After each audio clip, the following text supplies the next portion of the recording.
A comunidade Narrações Imersivas está disponível. Acesse o link na descrição, ou então no primeiro comentário fixado, ou até mesmo no QR Code na sua tela. Você pode assinar a nossa comunidade em duas plataformas. Estamos tanto na Aurelo quanto no Spotify, via Patreon. Ao se tornar membro da nossa comunidade, além dos livros já disponíveis no nosso canal, você encontra uma série de livros exclusivos para a nossa comunidade. Todos os livros são em formatos de MP3, sem interrupções ou propagandas, para uma maior e melhor narração imersiva. E para aqueles que já são membros, já estão aproveitando do nosso mais novo projeto, que se trata de Harry Potter totalmente ambientado, sonorizado e com a trilha oficial dos filmes. A versão definitiva para quem busca uma verdadeira imersão na saga. Então não fique de fora. Assine a nossa comunidade e descubra mais uma forma de ouvir narrações imersivas. O canal Narrações Imersivas apresenta Harry Potter e o Cálice de Fogo, narrado por Ícaro Silva. Capítulo 15. Bobaton e Durmstrang.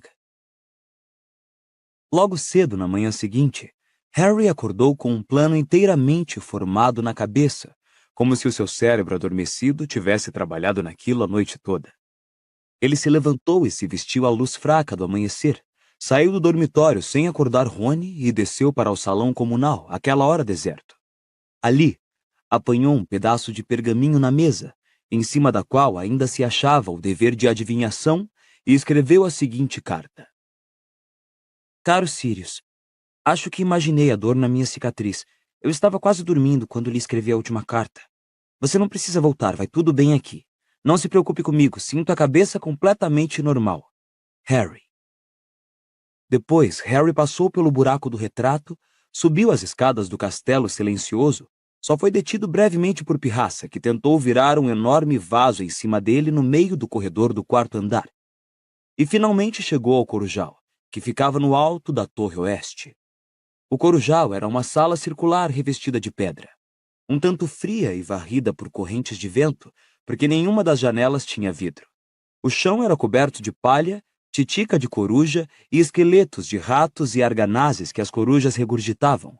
Centenas e mais centenas de corujas de todas as espécies imagináveis estavam aninhadas ali, em poleiros que subiam até o alto da torre, quase todas adormecidas, embora aqui e ali um redondo olho cor de âmbar olhasse feio para o garoto. Harry localizou Edviges aninhada entre uma coruja das torres e uma coruja castanho amarelada, e correu para ela, escorregando um pouco no chão coberto de excremento. Levou um certo tempo para convencê-la a acordar e olhar para ele, porque sua coruja não parava de mudar de lugar no poleiro, virando-lhe o rabo. Evidentemente continuava furiosa com a falta de gratidão que ele demonstrara na noite anterior.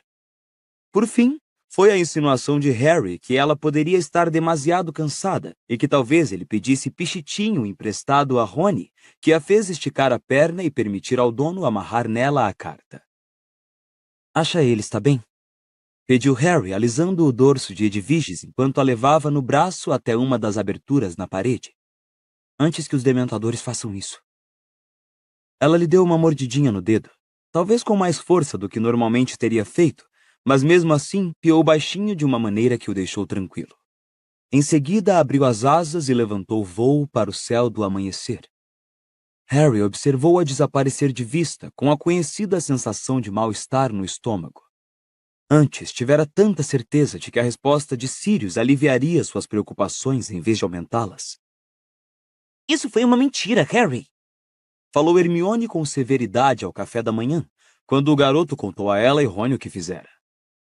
Você não imaginou que sua cicatriz estava doendo e sabe muito bem disso. E daí? Retrucou Harry. Ele não vai voltar para Azkaban por minha causa. Esquece, disse Rony com aspereza a Hermione, quando ela abriu a boca para continuar a discussão. E uma vez na vida, a garota atendeu ao amigo e se calou.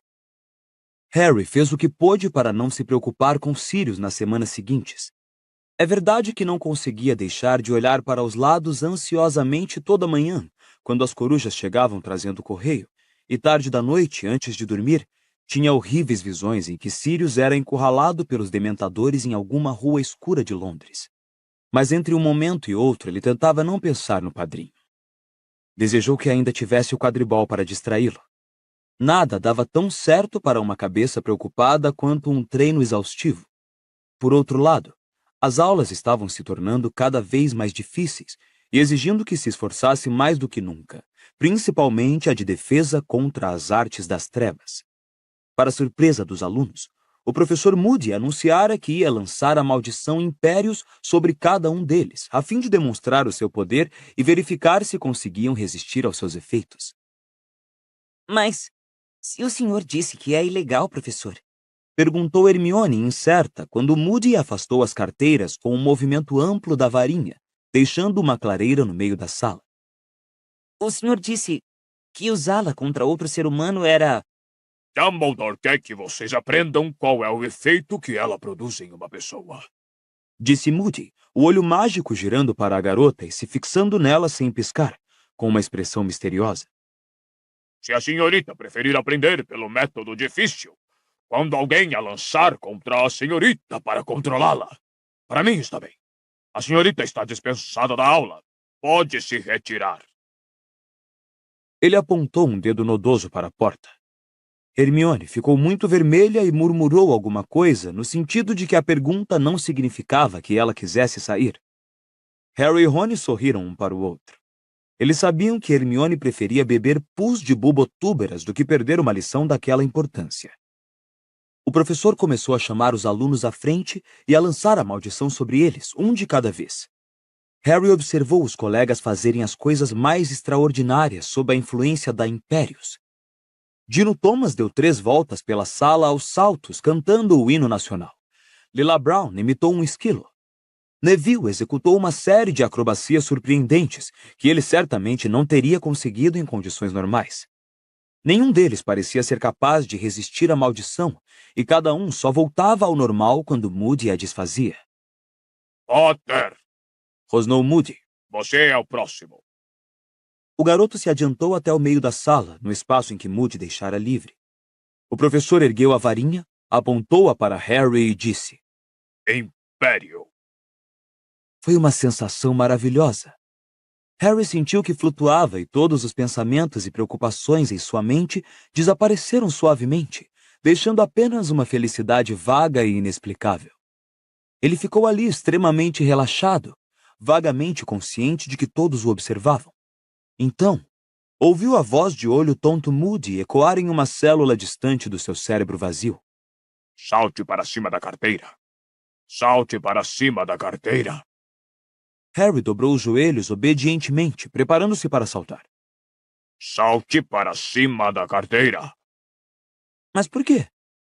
Outra voz despertara no fundo de sua mente. Que coisa boba para alguém fazer, francamente, disse a voz. Salte para cima da carteira. Não, acho que não, obrigado, disse a segunda voz com mais firmeza. Não, não quero. Salte! Agora! A próxima coisa que Harry sentiu foi uma imensa dor. Ele saltou e tentou não saltar ao mesmo tempo. O resultado foi se estatelar em cima de uma carteira, derrubando-a, e pela dor que sentiu nas pernas, fraturar as 2 rótulas. Agora está melhor! Rosnou a voz de Moody, e de repente, Harry percebeu que a sensação de vazio e os ecos tinham desaparecido de sua mente. Lembrou-se com exatidão do que estava acontecendo e a dor nos joelhos pareceu dobrar de intensidade. Olhem só isso, vocês todos. Potter resistiu. Lutou contra a maldição e quase a venceu. Vamos experimentar de novo, Potter, e vocês prestem atenção. Observem os olhos dele. É onde vocês vão ver. Muito bem, Potter, muito bem mesmo. Eles vão ter trabalho para controlar você. Pelo jeito que ele fala, resmungou Harry ao sair mancando da aula de defesa contra as artes das trevas 1 hora depois. Moody insistira que Harry mostrasse do que era capaz 4 vezes seguidas, até o garoto conseguir resistir inteiramente à maldição. A gente poderia pensar que vai ser atacado a qualquer momento. É, eu sei, Respondeu Rony, que estava saltitando um passo sim, outro não. Tivera muito mais dificuldade com a maldição do que Harry, embora Moody lhe garantisse que os efeitos passariam até a hora do almoço. Falando em paranoia, Rony espiou nervosamente por cima do ombro para verificar se estavam mesmo fora do campo de audição de Moody e continuou. não me admira que tenham ficado contentes em se livrar dele no ministério.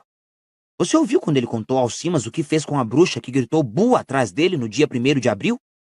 E quando é que a gente vai ler Como Resistir à Maldição Impérios com todo o resto que tem para fazer? Todos os alunos do 4º ano haviam notado que decididamente houvera um aumento na quantidade de deveres exigida deles neste trimestre. A professora Minerva explicou o porquê, quando a turma gemeu particularmente alto à vista do dever de transfiguração que ela passava. Vocês agora estão entrando numa fase importantíssima da sua educação em magia, disse ela, os olhos faiscando perigosamente por trás dos óculos quadrados. O exame para obter os níveis ordinários em magia estão se aproximando. Mas não vamos fazer exames de nivelamento até a 5ª série, exclamou Dino Thomas, indignado. Talvez não, Thomas, mas me acredite, vocês precisam de toda a preparação que puderem obter. A senhorita Granger foi a única aluna desta turma que conseguiu transformar um porco-espinho em uma almofadinha de alfinetes razoável. Eu talvez possa lhe lembrar, Thomas, que a sua almofadinha ainda se encolhe de medo quando alguém se aproxima dela com um alfinete. Hermione, que tornara a corar, parecia estar fazendo um esforço enorme para não parecer cheia de si demais. Harry e Rony acharam muita graça quando a professora Trelawney lhes disse que tinham tirado a nota máxima no dever da aula anterior de adivinhação. Ela leu longos trechos das predições que eles fizeram, comentando a impassível aceitação dos horrores que os aguardavam. Mas os garotos não acharam tanta graça quando ela pediu que fizessem outra projeção para dali a 2 meses. Eles tinham quase esgotado as ideias para catástrofes. Entre mentes, o professor Binns, o fantasma que ensinava a história da magia, mandou-os escrever ensaios semanais sobre a revolta dos duendes no século XVIII. O professor Snape estava obrigando-os a pesquisar antídotos. A turma levou o dever a sério porque ele insinuou que talvez envenenasse um deles antes do Natal, para ver se o antídoto que encontrassem faria efeito. O professor Flitwick lhes pedira que lessem mais 3 livros em preparação para a aula de feitiços convocatórios. E até Hagrid aumentara a carga de trabalho de seus alunos. Os explosivins estavam crescendo em um ritmo excepcional, dado que ninguém ainda descobrira o que comiam. Hagrid estava encantado e, como parte da pesquisa, sugeriu que fossem à sua cabana em noites alternadas para observar os bichos e tomar notas sobre seu extraordinário comportamento. Eu não vou, disse Draco Malfoy com indiferença, quando o professor fez essa proposta com ar de Papai Noel tirando um brinquedo muito vistoso do saco. Já vejo bastante dessas nojeiras durante a aula, obrigado. O sorriso desapareceu do rosto de Hagrid. Você vai fazer o que eu mando, rosnou ele. Ou vou arrancar uma folha do livro do professor Moody. Ouvi falar que você ficou muito bem de Doninha Malfoy. Os alunos da Grifinória deram grandes gargalhadas. Malfoy enrubesceu de raiva, mas pelo visto, a lembrança do castigo de Moody ainda era suficientemente dolorosa para impedi-lo de responder. Harry, Ron e Hermione voltaram para o castelo no fim da aula muito animados. Ver Hagrid desmoralizar Malfoy era particularmente gostoso, porque no ano anterior o garoto se esforçara ao máximo para fazer com que Hagrid fosse despedido. Quando chegaram ao saguão de entrada, viram-se impedidos de prosseguir pela aglomeração de alunos que havia ali, em torno de um grande aviso afixado ao pé da escadaria de mármore. Rony, o mais alto dos 3, ficou nas pontas dos pés para ver por cima das cabeças à sua frente e ler o aviso em voz alta para os outros 2. Torneio Tribruxo. As delegações de Bobaton e Durmstrang chegarão às 6 horas, sexta-feira, 30 de outubro. As aulas terminarão 1 hora antes. Genial! Exclamou Harry. É poções a última aula de sexta-feira. Snape não terá tempo de envenenar todos nós. Os alunos devem guardar as mochilas e os livros em seus dormitórios e se reunir na entrada do castelo para receber os nossos hóspedes antes da festa de boas-vindas. É daqui a 1 semana! Exclamou Ernesto Macmillan da Lufa-Lufa, saindo da aglomeração, os olhos brilhando. Será que o Cedrico sabe? Acho que vou avisar a ele. Cedrico? Repetiu Rony sem entender enquanto Ernesto saía apressado. Diggory, disse Harry. Ele deve estar inscrito no torneio. Aquele idiota campeão de Hogwarts? Disse Rony quando abria um caminho pelo ajuntamento de alunos para chegar à escadaria. Ele não é idiota, você simplesmente não gosta dele porque ele derrotou a Grifinória no quadribol. Disse Hermione. Ouvi falar que é realmente um bom aluno e é monitor. Ela falou isso como se encerrasse a questão. Você só gosta dele porque ele é bonito. Respondeu Rony com desdém. Perdão, eu não gosto de pessoas só porque são bonitas. Retrucou Hermione indignada. Rony fingiu que pigarreava alto, um som que estranhamente lembrava Lockhart. A fixação do aviso no saguão de entrada teve um efeito sensível nos moradores do castelo. Durante a semana seguinte, parecia haver um assunto nas conversas onde quer que Harry fosse: o torneio tribruxo. Os boatos voavam de um aluno para outro como um germe excepcionalmente contagioso. Quem ia tentar ser o campeão de Hogwarts? Que é que o torneio exigia? E em que os alunos de Beauxbatons e Durmstrang se diferenciavam deles? Harry notou também que o castelo estava sofrendo uma faxina mais do que rigorosa. Vários retratos encardidos tinham sido escovados, para descontentamento dos retratados, que se sentavam encolhidos nas molduras, resmungando sombriamente e fazendo caretas ao apalpar os rostos vermelhos. As armaduras de repente brilhavam e mexiam sem ranger, e Argo Filch, o zelador, estava agindo com tanta agressividade com os alunos que se esquecessem de limpar os sapatos, que aterrorizou 2 garotas do primeiro ano, levando-as à histeria. Outros funcionários também pareciam estranhamente tensos. Longbottom, tenha a bondade de não revelar que você não consegue sequer lançar um simples feitiço de troca diante de alguém de Durmstrang. Vociferou a professora Minerva ao fim de uma aula particularmente difícil, em que Neville acidentalmente transplantara as próprias orelhas para um cacto. Quando eles desceram para o café da manhã no dia 30 de outubro, descobriram que o salão principal fora ornamentado durante a noite. Grandes bandeiras de seda pendiam das paredes, cada uma representando uma casa de Hogwarts. A vermelha com um leão dourado da Grifinória, a azul com uma águia de bronze da Corvinal, a amarela com um texugo negro da Lufa-Lufa e a verde com uma serpente de prata da Sonserina. Por trás da mesa dos professores, a maior bandeira de todas tinha o brasão de Hogwarts: leão, águia, texugo e serpente, unidos em torno de uma grande letra H. Harry, Rony e Hermione viram Fred e George à mesa da Grifinória. Mais uma vez, e muito anormalmente, os dois estavam sentados à parte dos demais e conversavam em voz baixa. Rony se encaminhou para os dois. É chato, sim, dizia George sombriamente a Fred. Mas se ele não quer falar conosco pessoalmente, temos que lhe mandar uma carta, ou enfiá-la na mão dele. Ele não pode ficar nos evitando para sempre. Quem é que está evitando vocês? Perguntou Rony, sentando-se ao lado deles. Gostaria que fosse você, disse Fred, mostrando-se irritado com a interrupção. Que é chato? Perguntou Rony a George. Ter um babaca metido feito você como irmão, disse George. Vocês já tiveram alguma ideia para o torneio tribruxo? Perguntou Harry. Continuaram pensando como vão tentar se inscrever? Perguntei a McGonagall como é que os campeões são escolhidos, mas ela não quis dizer. Respondeu George com amargura. Só me disse para calar a boca e continuar transformando o meu raccoon. Fico imaginando quais vão ser as tarefas, disse Rony pensativo. Sabe, aposto que poderíamos dar conta. Harry e eu já fizemos coisas perigosas antes. Não na frente de uma banca de juízes, isso vocês não fizeram, disse Fred. McGonagall disse que os campeões recebem pontos pela perfeição com que executam as tarefas. Quem são os juízes? Perguntou Harry. Bem, os diretores das escolas participantes sempre fazem parte da banca, disse Hermione, e todos a olharam surpresos. Porque os 3 ficaram feridos durante o torneio de 1792, quando um basilisco que os campeões deviam capturar saiu destruindo tudo. Ela notou que todos a olhavam e disse com o seu costumeiro ar de impaciência quando via que ninguém mais lera os mesmos livros que ela.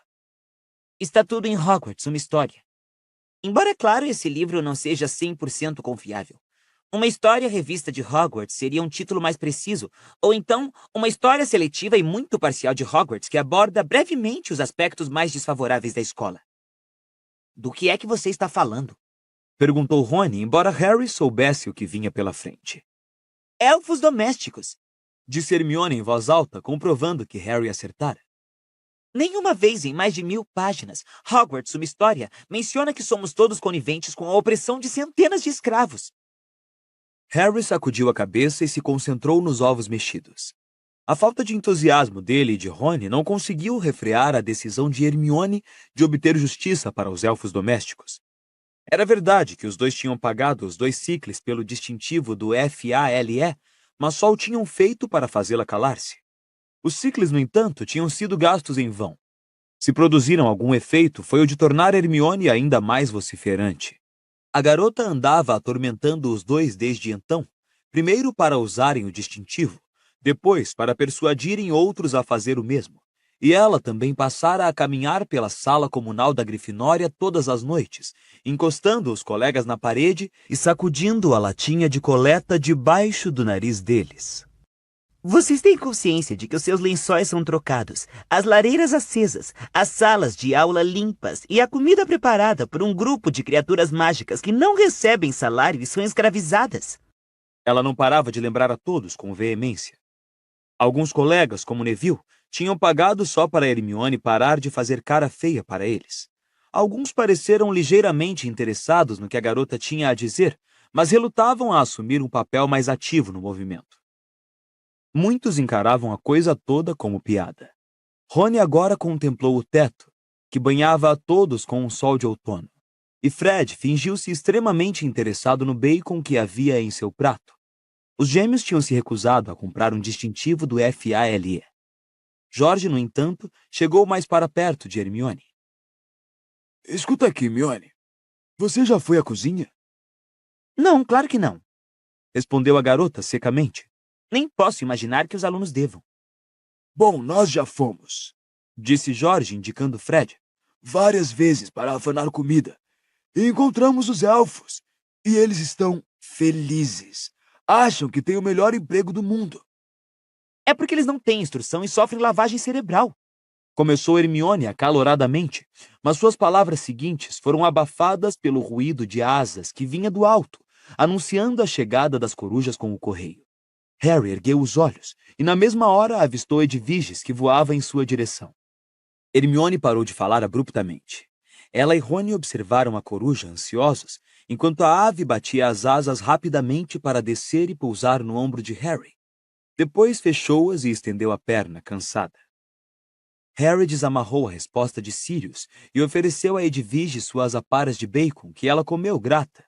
Então, verificando que Fred e George estavam absortos em novas discussões sobre o torneio tribruxo, Harry leu a carta de Sirius aos cochichos para Rony e Hermione. Não me convenceu, Harry. Estou de volta ao país e bem escondido. Quero que me mantenha informado de tudo que estiver acontecendo em Hogwarts. Não use Edviges, troque de corujas e não se preocupe comigo. Cuide-se. Não esqueça do que lhe disse sobre a cicatriz. Sirius. Por que é que você precisa trocar de corujas? Perguntou Rony em voz baixa. Edviges chamará muita atenção. Respondeu Hermione na mesma hora. Ela se destaca. Uma coruja muito branca que fica voltando para o lugar em que ele está escondido. Quero dizer, ela não é um pássaro nativo, não é mesmo? Harry enrolou a carta e guardou-a dentro das vestes, se perguntando se estaria se sentindo mais ou menos preocupado do que antes. Supunha que o fato de Sirius ter conseguido voltar sem ser apanhado já era muito.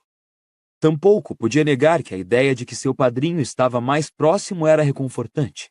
Pelo menos não teria que esperar tanto por uma resposta todas as vezes que lhe escrevesse.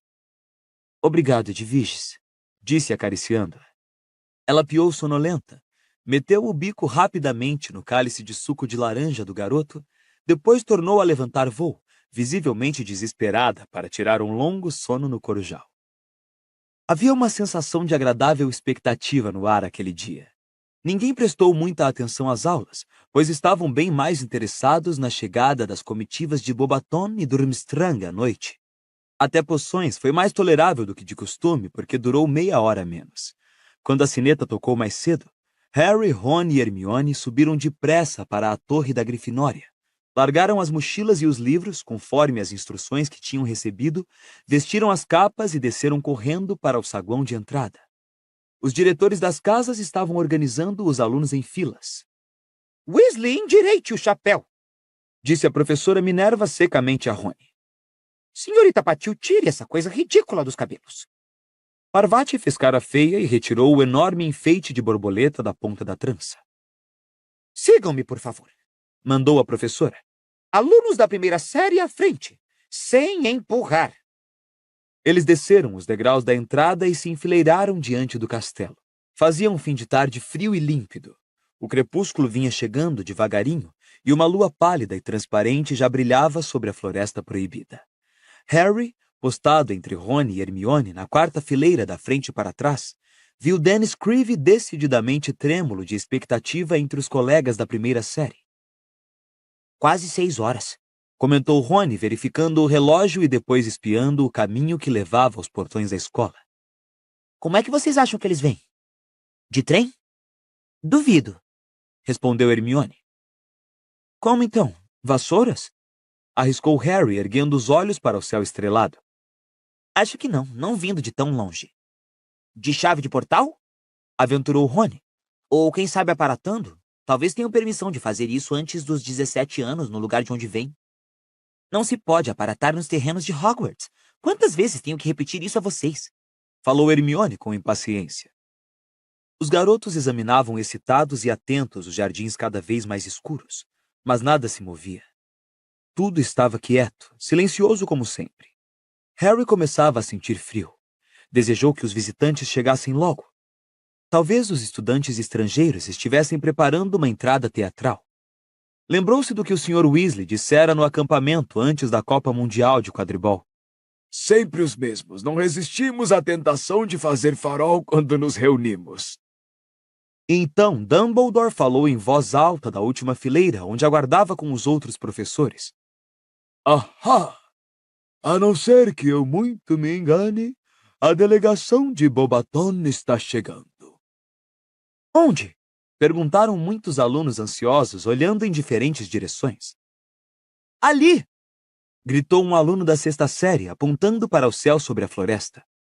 Alguma coisa grande, muito maior do que uma vassoura, ou na verdade 100 vassouras, voava em alta velocidade pelo céu azul escuro em direção ao castelo e se tornava cada vez maior.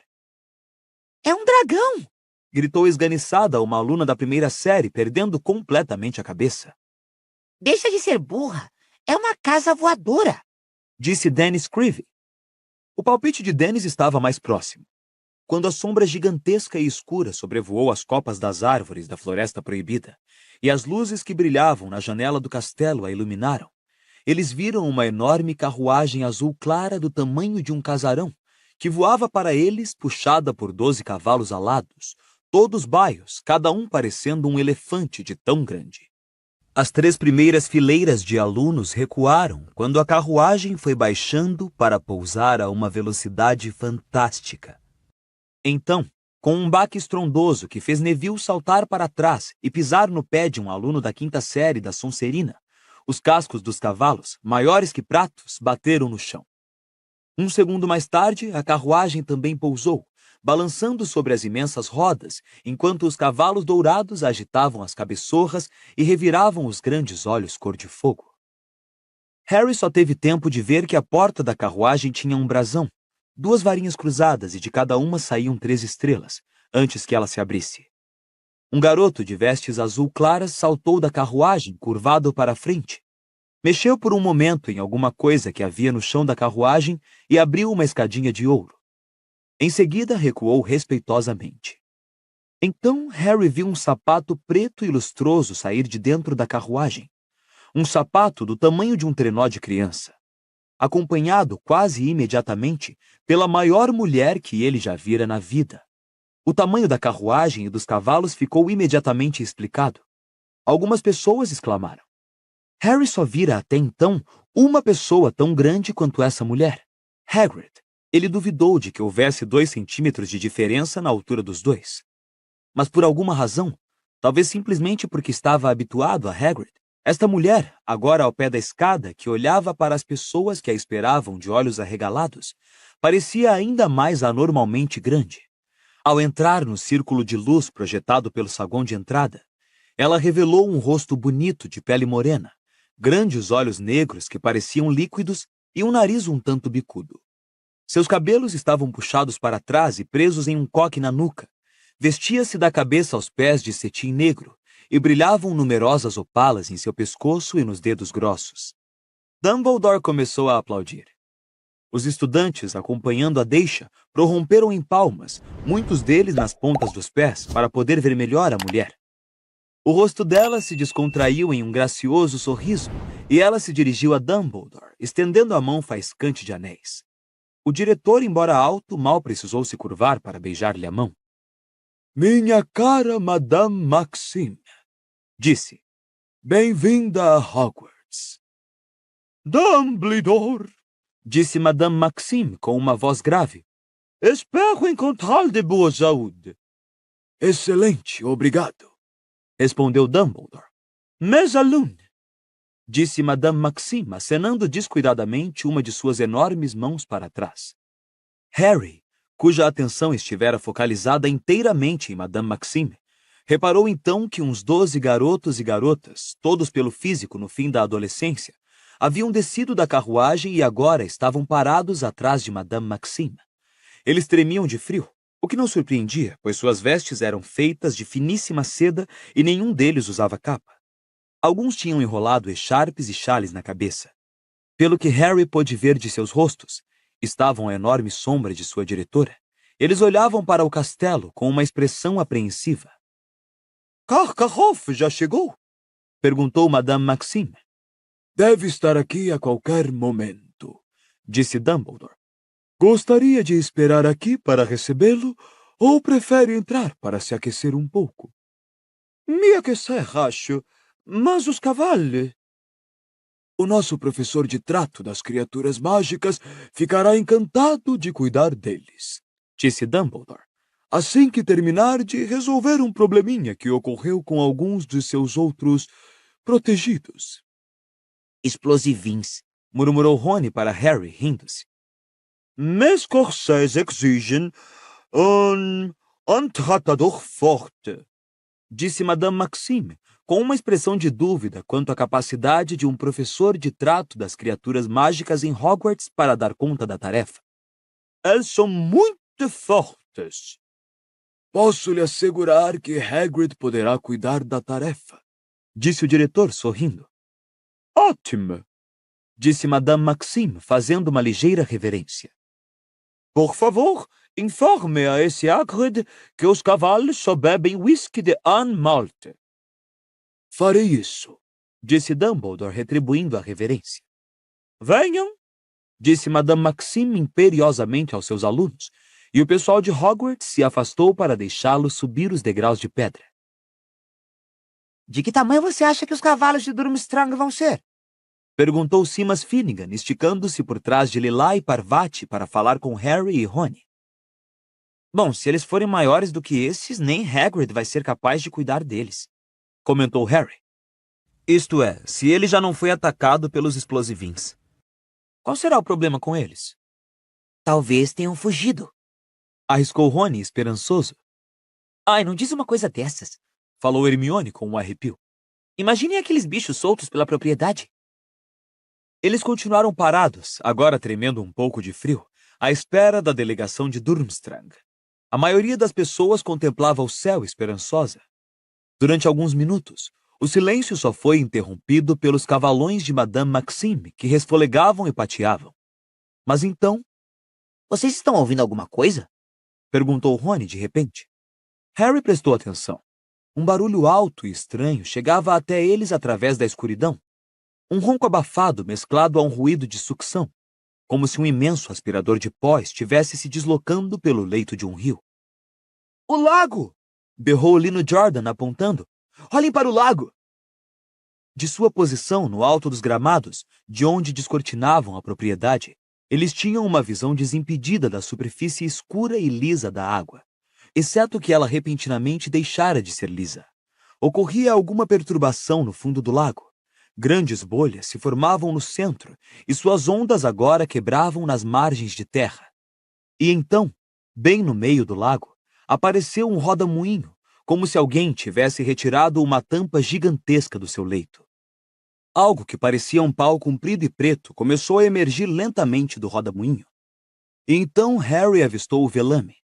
"É um mastro", disse ele a Rony e Hermione. Lenta e imponentemente, o navio saiu das águas, refugindo ao luar. Tinha uma estranha aparência esquelética, como se tivesse ressuscitado de um naufrágio, e as luzes fracas e nevoadas que brilhavam nas escotilhas lembravam olhos fantasmagóricos. Finalmente, com uma grande espalhação de água, o navio emergiu inteiramente, balançando nas águas turbulentas, e começou a deslizar para a margem. Alguns momentos depois, ouviram a âncora ser atirada na água rasa e o baque surdo de um pranchão ao ser baixado sobre a margem. Havia gente desembarcando. Os garotos viram silhuetas passarem pelas luzes das escotilhas. Os recém-chegados pareciam ter físicos semelhantes aos de Crabbe e Goyle. Mas então, quando subiram as encostas dos jardins e chegaram mais próximos à luz que saía do saguão de entrada, Harry viu que aquela aparência maciça se devia às capas de peles de fios longos e despenteados que estavam usando. Mas o homem que os conduzia ao castelo usava peles de um outro tipo, sedosas e prateadas como seus cabelos. Dumbledore! Cumprimentou ele cordialmente, ainda subindo a encosta. Como vai, meu carro? Como vai?